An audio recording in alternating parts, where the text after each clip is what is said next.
Srimad Bhagavatam, Canto 11, Chapter 22, Text 37, translation and commentary by servants of the Divine Grace Srila A.C. Bhaktivedanta Swami Prabhupada. The mind, bound to the reactions of fruitive work, always meditates on the objects of the senses, both those that are seen in this world and those that are heard about from Vedic authority. Consequently, the mind appears to come into being and to suffer annihilation along with its objects of perception, and thus its ability to distinguish past and future is lost.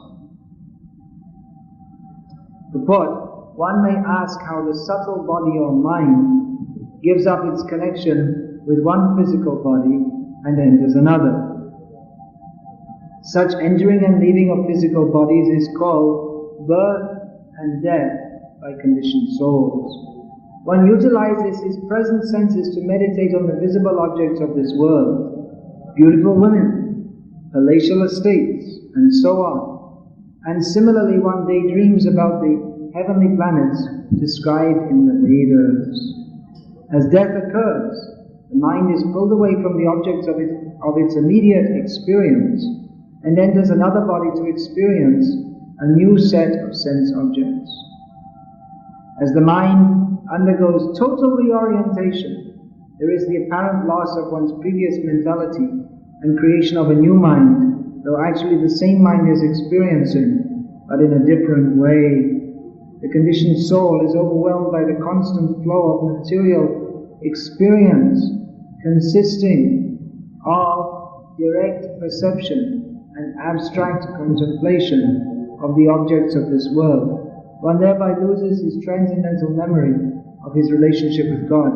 As soon as one identifies with this world, he forgets his eternal identity and surrenders to the false ego created by Maya. This chapter is titled Elements of Material Creation. Sometimes in Sankhya philosophy, the soul is also counted as one of the elements of material nature, although the soul is not actually material.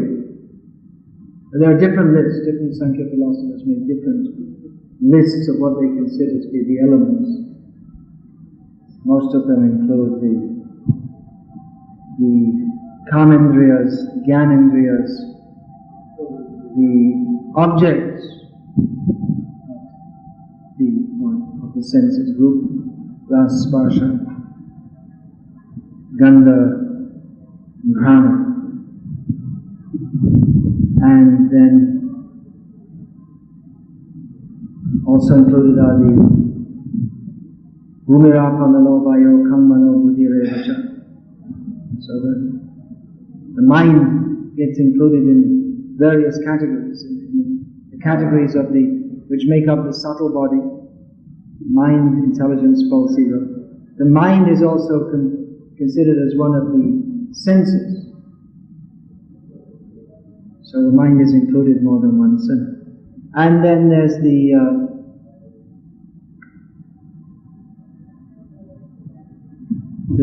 the soul is sometimes included with the list, because although the soul is not actually a material element, but without the soul and the super soul,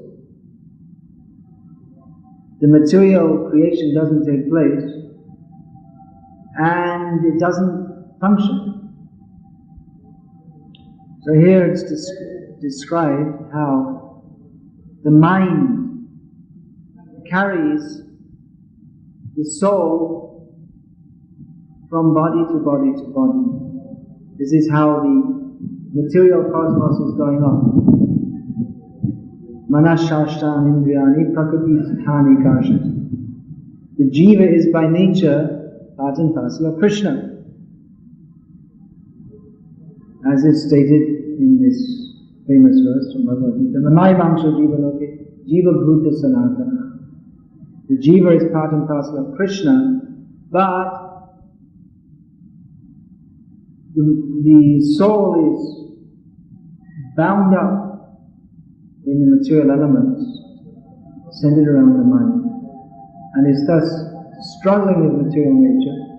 And in this way, the material cosmos is running on because of karma tantra. The words are used in this verse. Karma tantra. Tantra, who knows what Tantra means? Tantra, does anyone know what it means? What is the literal meaning of Tantra? Strategy?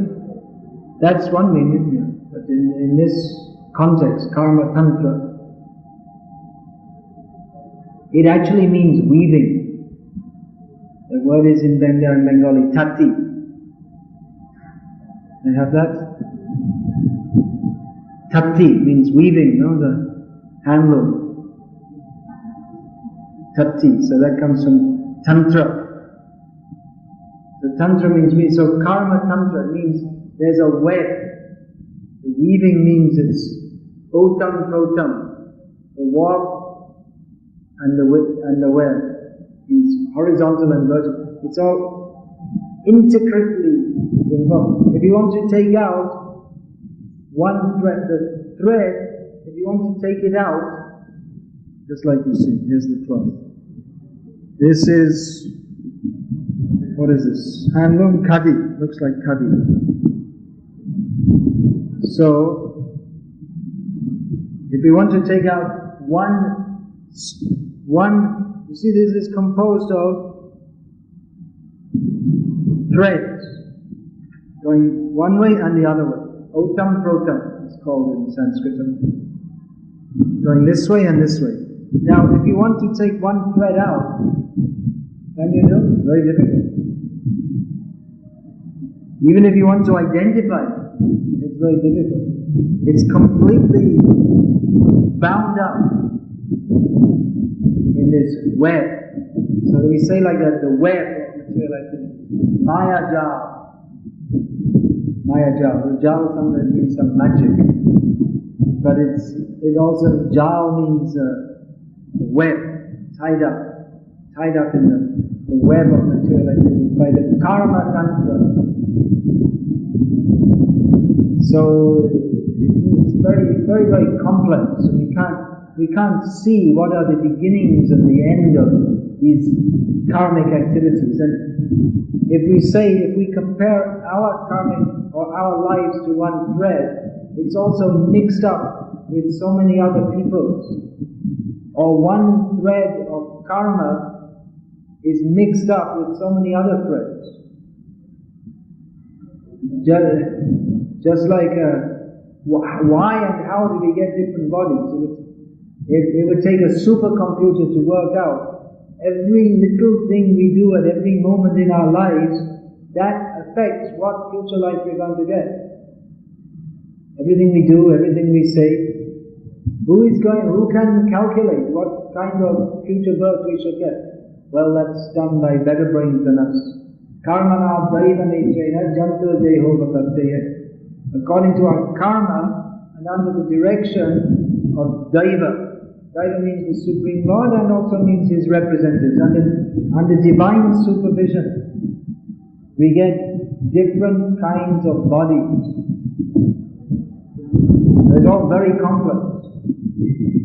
We say according to our desire we get a future body. We say, well, I desire to be Indra, but it doesn't work like that. You have to do, it's not only desire, you have to do the karma to become Indra. So if you desire, I will be the leader like Indra, great enjoyer. So we may have that desire, but if we don't have the karma to become Indra, we may become Sharamaya Indra. Who knows what Sharamaya means? It's a Sanskrit word which means dog. We become the king of the dogs.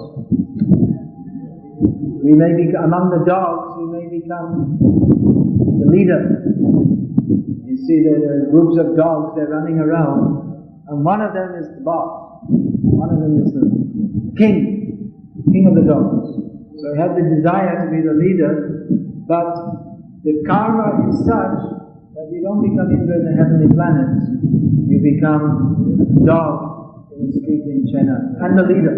And feeling, I am the leader. So karma tantra is extremely complex. Even Lord Krishna himself states in Bhagavad Gita to understand this, what is that? Karma napi bodhavyam bodhavyam chavikarma. What's the next line? Anyone remember? Dahana karma nagati. It's the last one. Even great learned persons, they find it very difficult to exactly differentiate between what is karma, akarma, vikarma, because this subject matter of karma, it's very deep, unfathomable. That word is there in English.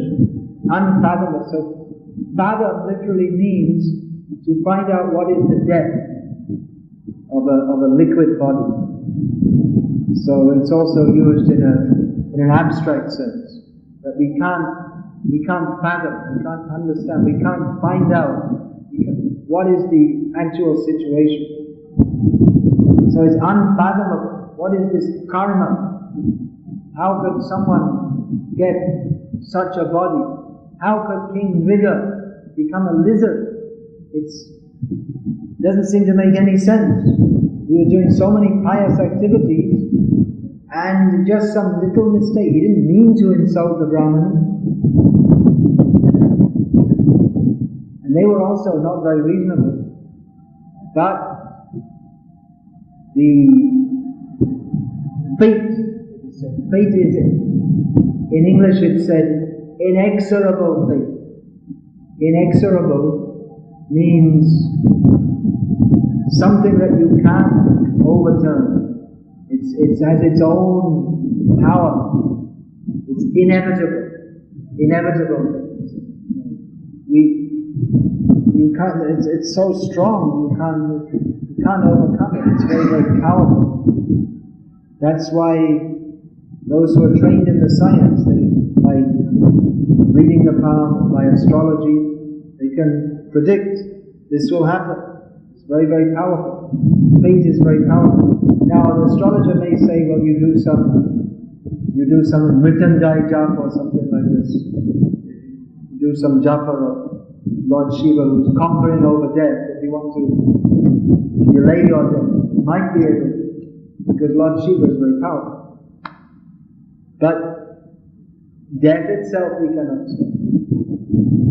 So there may be some means of taking help of powerful demigods by doing some japa or something like this, and that will help to adjust the fate.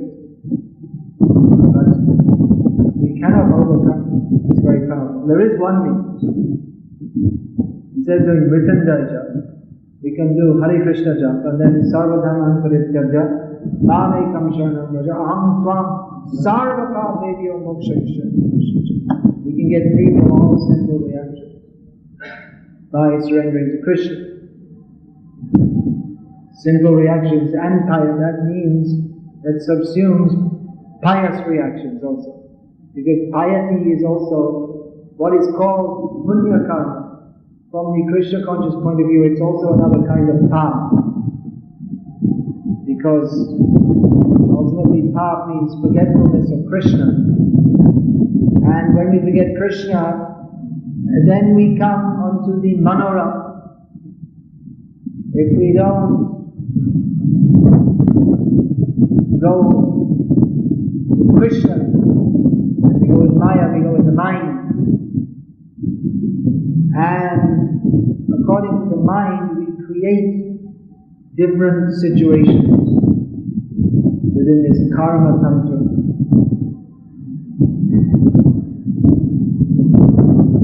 The mind is always active. We can't stop there. There's an idea of the impersonalists to stop the mind, that we'll stop material life by stopping the mind, by being free from all desires. It's very difficult to do. They may go to a cave in the darkness, or sit in a dark room and stop all sense perception. I mean, the room is dark, you can't see anything. It's completely silent, you can't hear anything. And you're not eating anything, so there's no taste. There's no particular smell. And touch, well, nothing to stimulate the touch because you're just sitting. And it's considered that by sitting in such a situation, one can become free from the movements of the mind, but it doesn't work.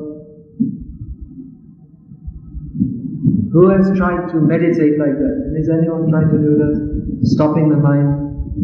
Have you ever tried? Have any of you tried to do that?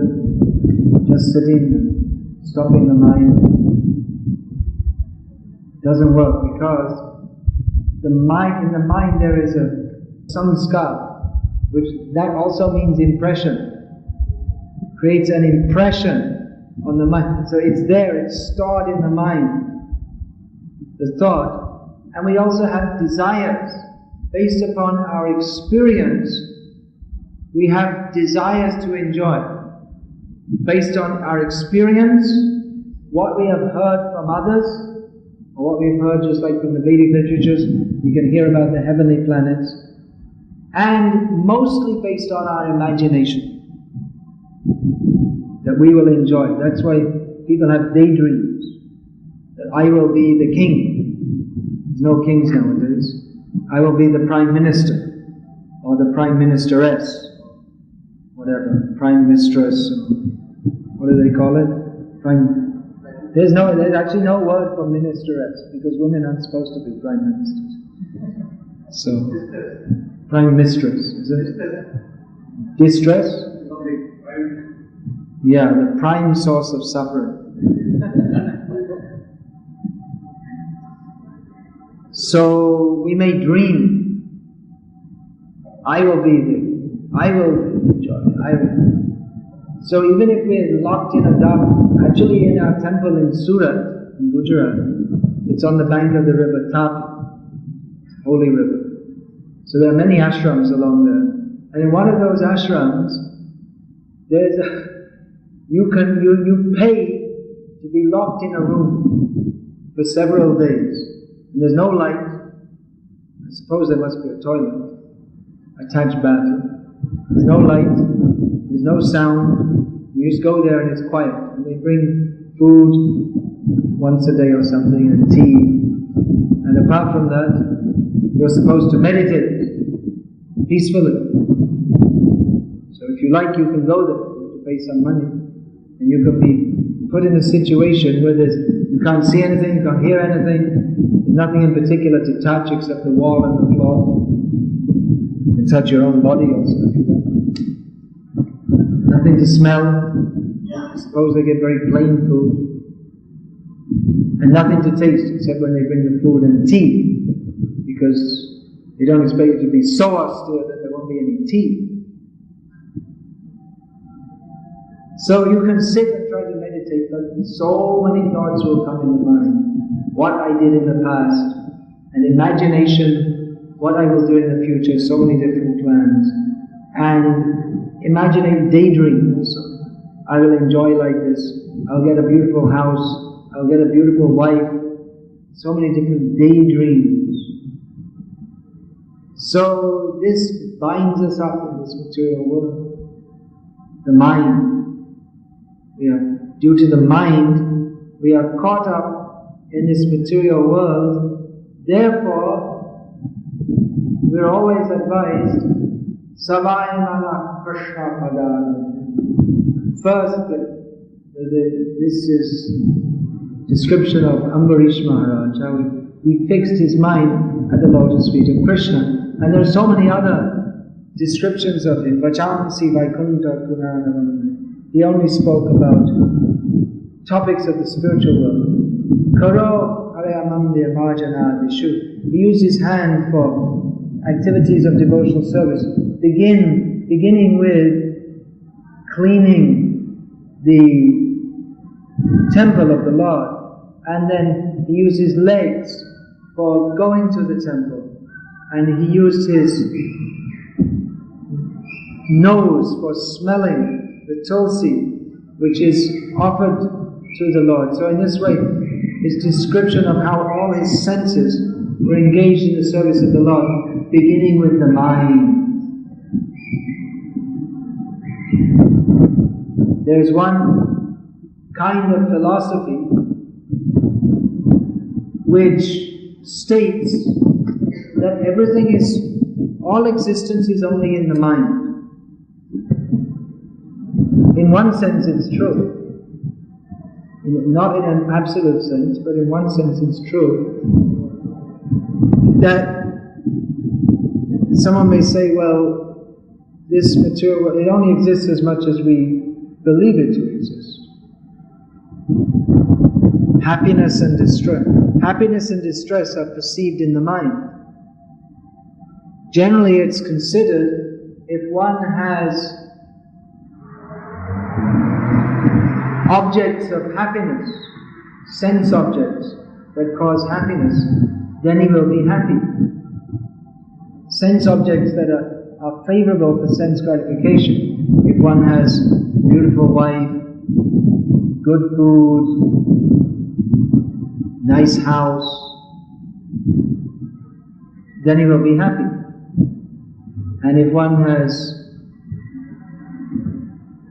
unpleasant wife and miserable some place to live, just like in the cities in India, in the slums in Mumbai, there's one toilet shared by 30 families and one tap. And there's not always water either. So that's not, people don't daydream that, oh, I would love to be living in a room, in a slum, and which is where we share the toilet with 30 people, and we have one tap and 1 hour a day. People aren't dreaming of that. That would be so wonderful. Or rather, they're dreaming that I will live in a very luxurious house, beautiful house, with 30 families as my servants. These are the objects of daydreams. So generally it's considered that by getting facilities for sense gratification we'll be happy. But actually, we often see that people who do have facilities for sense gratification, they're not happy. They're full of anxiety. And often we find that people who have very limited facility for sense gratification, they're actually, relatively speaking, happy. Why is that? Because happiness and distress are ultimately within the mind. It's not that objects of sense gratification, they actually make us happy. It's only imagined as such. That's why Prahlad Maharaj speaks of material happiness as Shruti Sukha. Means we hear of it as being an object for happiness. Just like in Europe in the summer, people, they go for holidays. And they're working in a factory or an office or something like that for so many weeks. Actually all the year. And then they go on holiday and they imagine that, for instance, they drive from Sweden to Croatia and they drive across Europe like this, and they imagine before we go, they'll be very happy and it'll be very wonderful. But then they get caught in the traffic jams with so many thousands of people coming from, and they're stuck in their car with their family, including the dog, and they're driving, and they get caught in the traffic jams with thousands of people driving, and their traffic jam, they have their holiday for 2 weeks, and they spend 3 days, they estimate it'll take 1 day to drive, but it takes 3 days, because there's so much traffic, and they're caught, and there's no, even there are cafes on the road where they can eat, but when they go they have to wait, for 2 hours to get some meal because it's so crowded. And then they go on the beach in Croatia and there's no room to move on the beach because there are thousands of other people there. And so in this way they come back and they're thinking, well, during my working life I'm so much full of stress. But then when they come back from their holiday, they're more stressed because it's just totally, they're stuck in the car with their family and the kids are screaming and the dog's barking and it's so hot, and in this way they simply suffer. So they can imagine, I will be happy. But mostly it doesn't give happiness. About 20 years ago, there was this film star, Rekha. She was very famous. And then she married one Agarwal, industrialist. So, film star means there must have been lakhs of people imagining, oh, I would like to be married to her. And eventually, someone married her. And lakhs of people were cursing him, no doubt. But then within 1 year he committed suicide. I don't know if it was because of her, but the point is that people were thinking it'd be so wonderful to marry her. But the man who did marry her, people are thinking that will be the cause of happiness, but within 1 year he committed suicide. So it's just an imagination that we shall be happy. Now, to use a somewhat gross example, but it's a realistic example, that young men, they're generally, it's not only a realistic example, it's an actual example.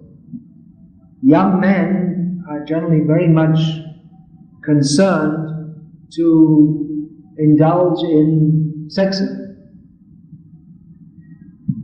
And traditionally in India, nowadays not so much, but they have to wait to get married. So they're very anxious. Have to get married. So they're thinking that then I can enjoy sex life. But when they actually come to do it, they find that it's not as wonderful as they had imagined it would be.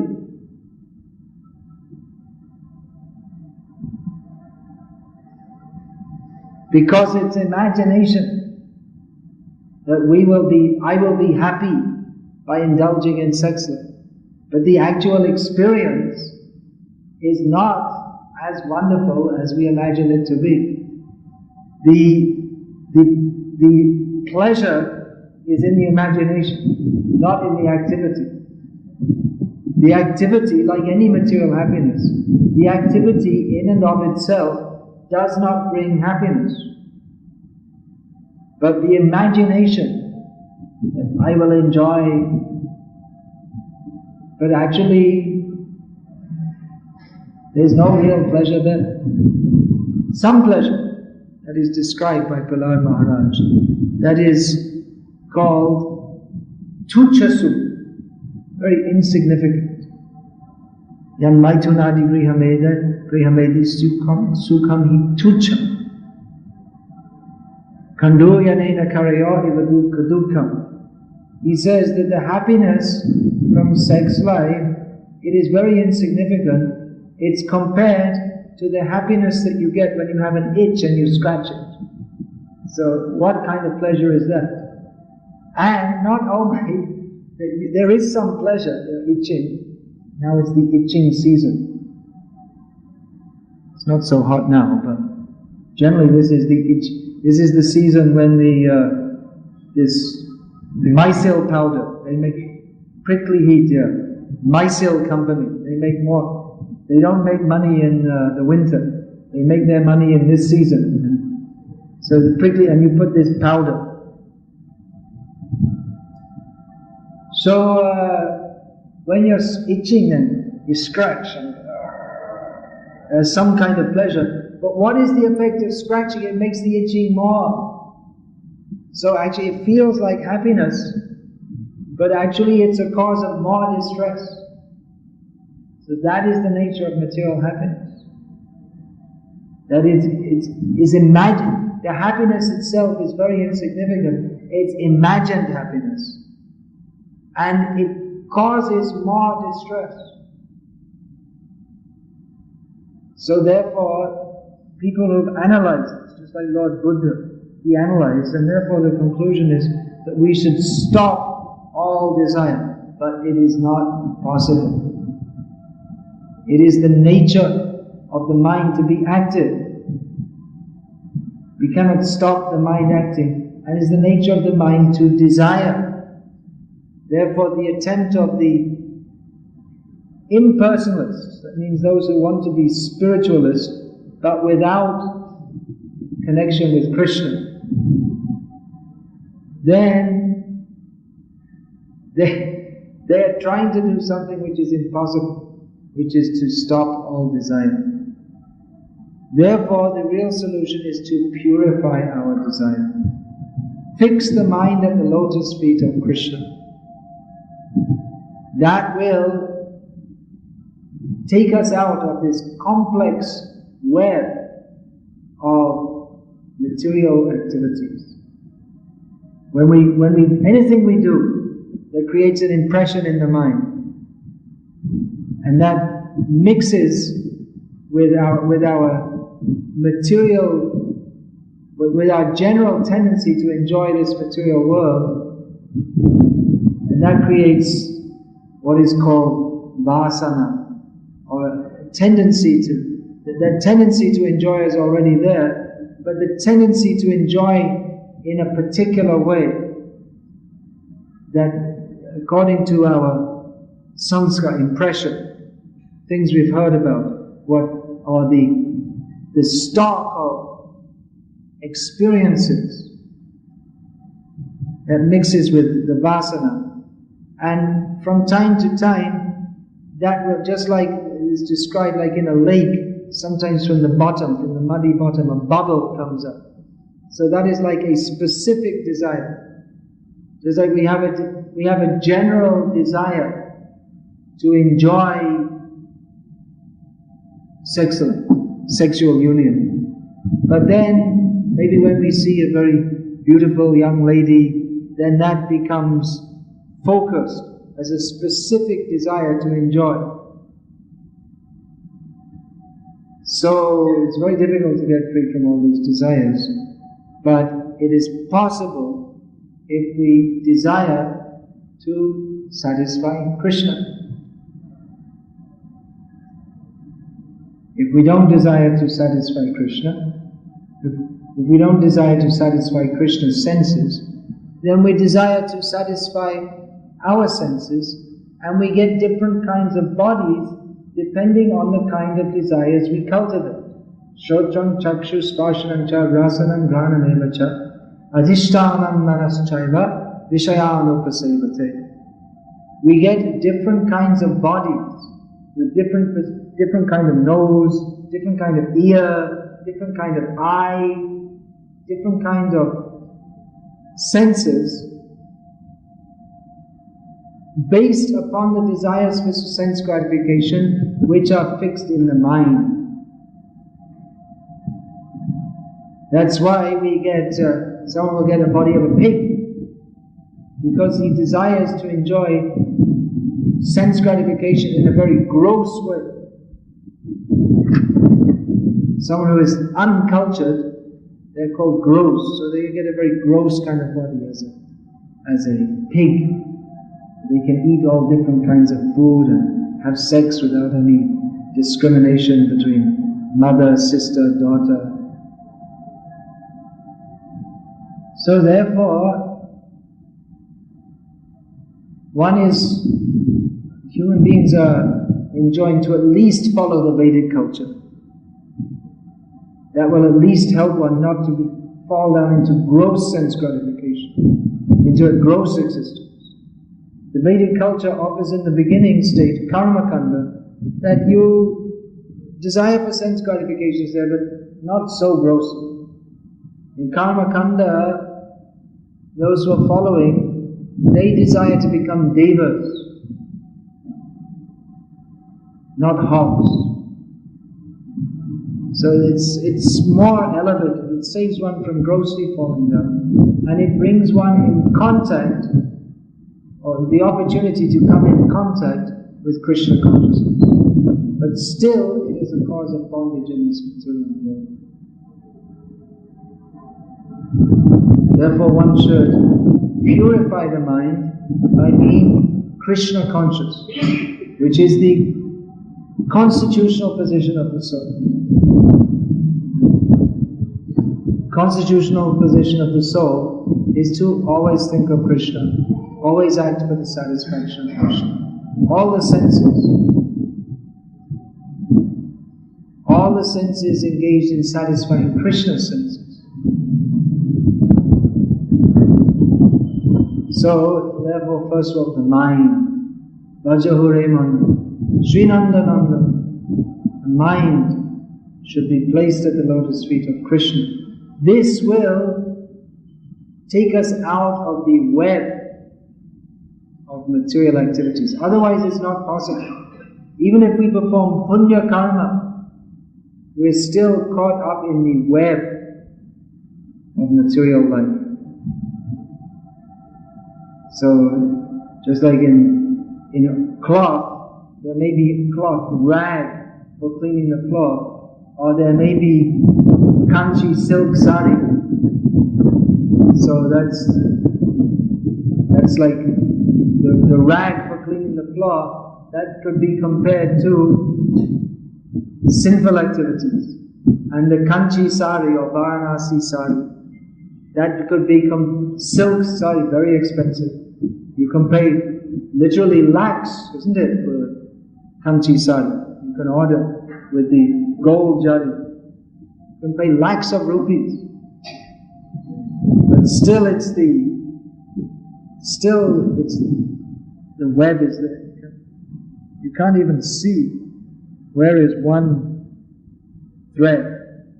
So actually it's in this thread, once it's become caught up in the karma tantra, it's impossible to take it out. Can't take it out. That is possible only by Krishna's intervention.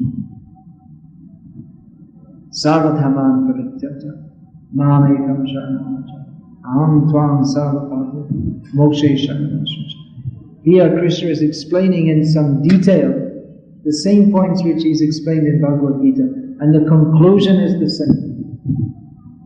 That we should surrender to Krishna for our own highest benefit.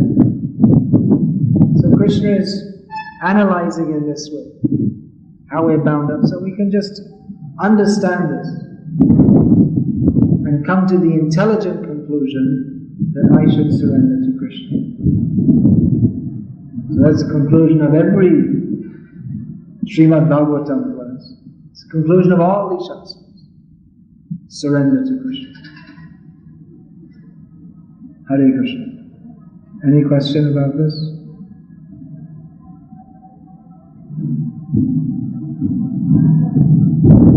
Oh, please.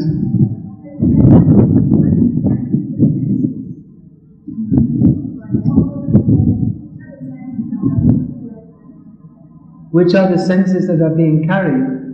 Well, that's all the senses are. I just quoted that verse from Gita. Krishna explains that. Shrotram chakshur sparshna chavasandhana ishtahan manaschaiva vishayanupasevate. The senses, seeing, touching, hearing, tasting, feeling, smelling, they are grouped around the mind. Just like we see something that is processed in the mind. And therefore we tend to think of different objects as good or bad according to the mind. Just like if you see a lump of meat, you'll think, oh, very bad. You'll process this in the mind, it's very bad, I don't like that. But if a Muslim sees or most Hindus also, for that matter, they'll think, oh, very nice, very good. So, all the senses are grouped around the mind. The mind is the center. So these senses are carried, and they redevelop according to the desire of the mind to enjoy different senses. He gets a different kind of body. Just like if we have the desire to eat meat, then we may become a tiger, according to the mind. So the senses here doesn't mean that it doesn't mean that we bring the same nose, no, but we get another nose, which is suitable for fulfilling the desires which are there in the mind. That's why pig's body is a specific kind of body. According to evolutionary theory, it has evolved. The body of a pig has evolved, but no, this kind of body is given by material nature, in one sense according to evolution, because as we develop different kinds of desires, we get that kind of body. But it's not evolution according to Darwinian theory, but according to the desires that we have evolved, we get different kinds of bodies.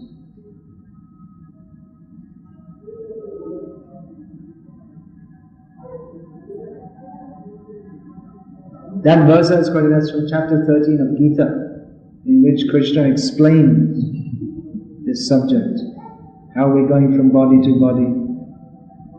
And then what's that other one after that? About how we're, just like the wind carries the aromas. What's that verse? Yeah, let's look at that.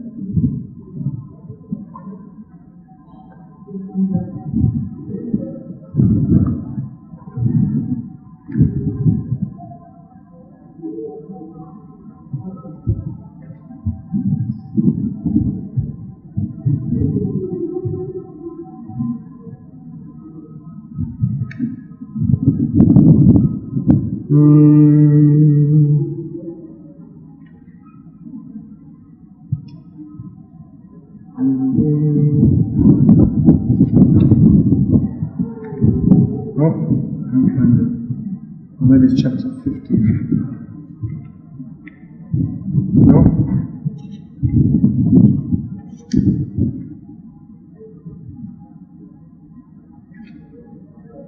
Yeah, here it is, chapter 15. Oh yeah. Shariram yadavadnopi yat chap yudkramatishvaraha grihitvaitani sangyati vayaganda nivashayat. Chapter 15. That we get different bodies. It's just like the air carries the aroma from one place to another.